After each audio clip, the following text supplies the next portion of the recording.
أصدقائي الرياضيين، السلام عليكم. فعلها المغرب هدفين للا شيء، هي نتيجة مقابلة الفريق الوطني مع نظيره البلجيكي في المقابلة الثانية في هذه المجموعة.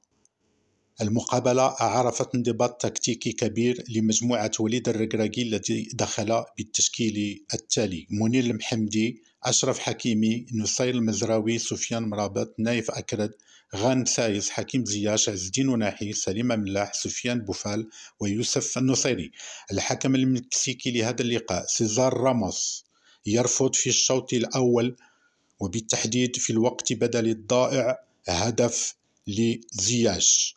هذا الحكم يبلغ من العمر 34 سنة، حكم دولي منذ 2014، قاد 29 مقابلة، ويعتبر من بين أصغر حكام نسخة 22 لمونديال قطر. رفض هدف حكيم زياش بداعي تواجد سايس في وضعية حجب الرؤية عن الحارس كورتوا. أهم فترات هذا الشوط يمكن تلخيصها فيما يلي: الدقيقة الأولى الشياطين الحمر يعطون الانطلاقة. الدقيقة 3 سايس يقطع كرة على دو بروين. الدقيقة 6 تدخل رائع من حارس عرين الأسود أمام المهاجم البلجيكي باتشوي. الدقيقة 10 خطأ ينفذه كيفن دو بروين بعد خطأ من سايس، لكن الدفاع المغربي يبعد الكرة. الدقيقة 19 المحمدي يتصدى لقذيفة مني. الدقيقة 21 قذفة زياش على بعد 20 متر من مرمى بلجيكا تمر فوق العارضة. الدقيقة 29 أول بطاقة صفراء حصل عليها أمادو أونانا. اللاعب البلجيكي لن يلعب المقابلة الثالثة والأخيرة في هذه المجموعة. الدقيقة 35 حكيمي يقذف بقوة فوق مرمى كورتوا.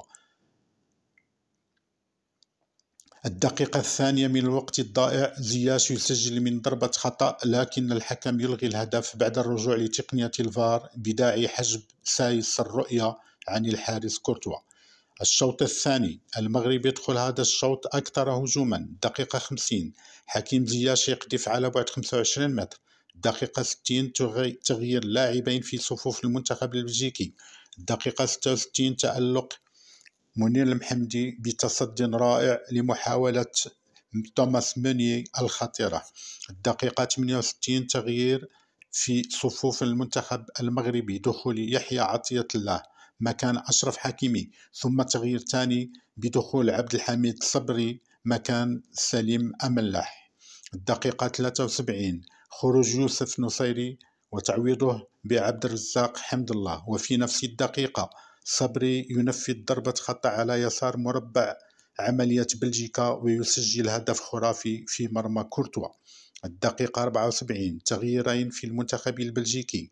الدقيقة 78 جواد اليميق يعوض عز الدين أوناحي. الدقيقة 81 روميلو لوكاكو يدخل مكان توماس موني. 5 دقائق كوقت بدل الضائع. الدقيقة 92 زكريا أبو خلال يتسلم كرة جانبية من اليمين من طرف زياش ويركل الكرة في شباك كورتوا. الهدف الثاني للمغرب.